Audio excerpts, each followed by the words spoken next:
last video introduced the idea of a force on a moving charge, which was a magnetic force. So I want to do a little bit of that. I'm going to do force on a moving charge. And this is due to a magnetic field.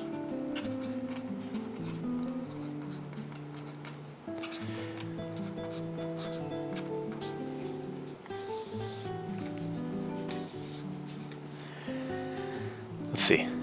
If I have a charge like this, Q equals, let's go, 2 millicoulombs, and it's moving this way. We'll go 100 meters per second. Maybe I am coming into a region where I have a magnetic field that points, if you remember what the X's means into the screen. So this is going to be a magnetic field of, let's go 0.3 Tesla, and I want to find the force. I know these are at right angles and that feels a little bit like I'm giving you the simple example, but most of the time when you do these problems they will be at right angles. Either way, I'll make sure to give you one or two that aren't.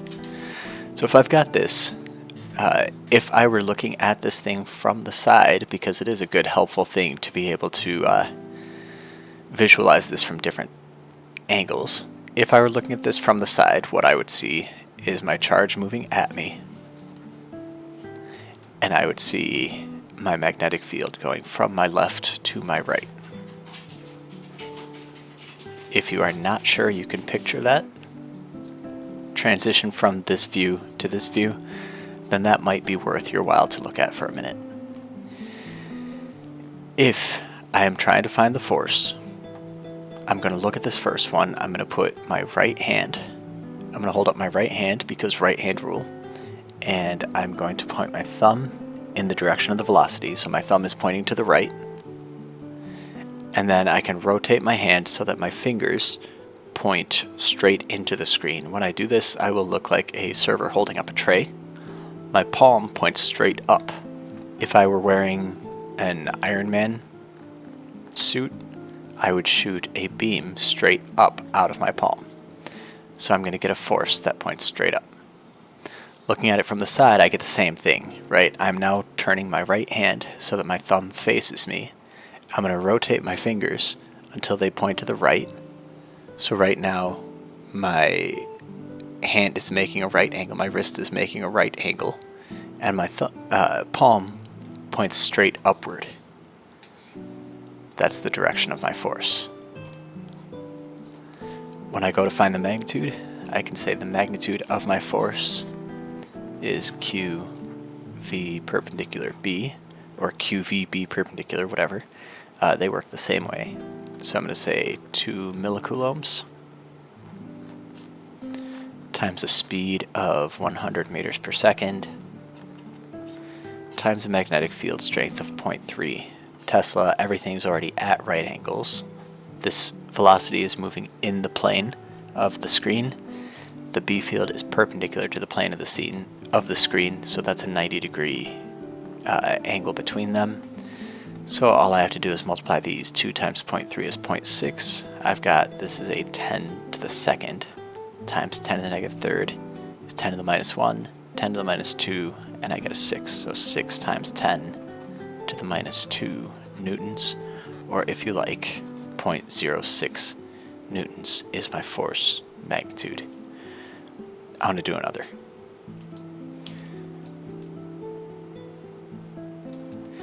Maybe I have my charge right here. I'm going to give this thing a Q equals -3 microcoulombs. And maybe this one is moving this way. V equals 10 to the 4th meters per second, so 10,000 meters per second. I know that seems like a big speed, but when you've got these tiny little particles, you get big speeds really fast. And let's put a magnetic field this way. So we are kind of moving along the magnetic field. not quite. And we'll keep this one, we're going to say 0.2 Tesla. We're going to need some kind of an angle. So this angle, maybe we say this angle is 30 degrees. Now I want to find my magnetic force. I'm going to take this velocity vector and break it into two components. So I want a component that is along my direction of the magnetic field. This is my V parallel, and a component that's perpendicular. That's my V perpendicular, and those of course meet at a right angle. Now what I know right from the start is that my parallel component does nothing. So I don't care about that.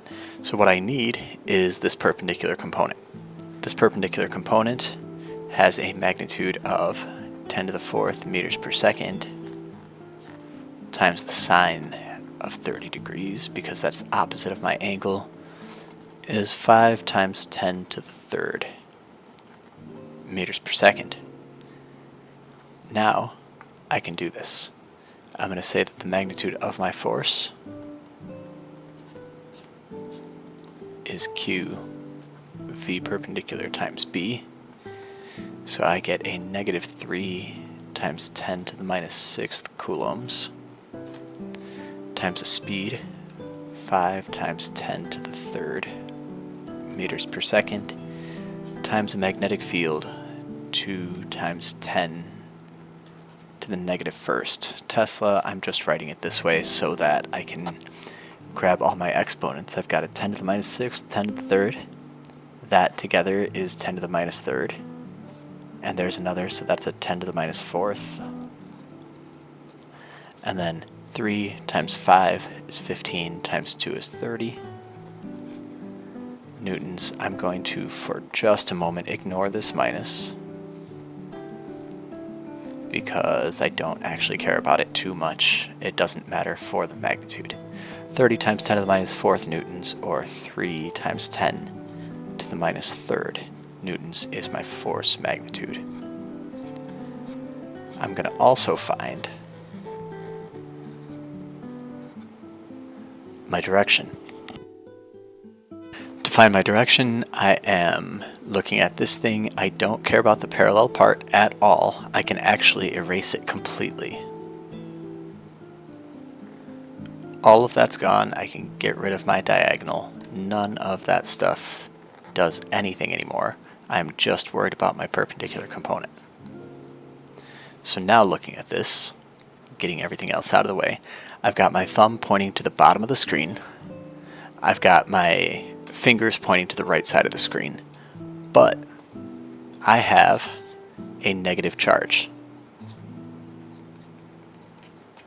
For a negative charge, I can either use right-hand rule, figure out my answer, and then take the opposite, or I can just say negative charge, use my left hand instead, because your hands are chiral, and that takes care of it. So, left hand, velocity points to the bottom of the screen, so thumb points downward, fingers point to the right, and I get a force that points into the screen.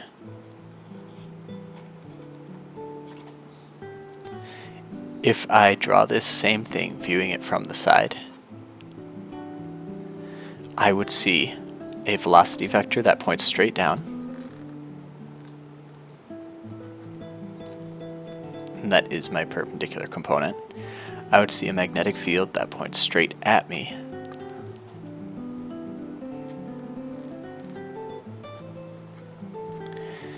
And keeping in mind that this is a negative, I would see a force to my right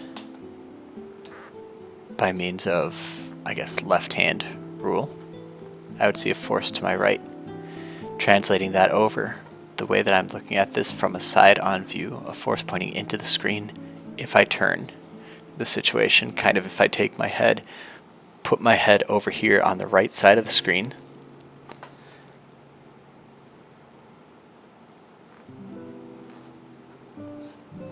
put my head over here on the right side of the screen and put kind of my right cheek against the screen looking toward the left, I would see that force pointing to my right.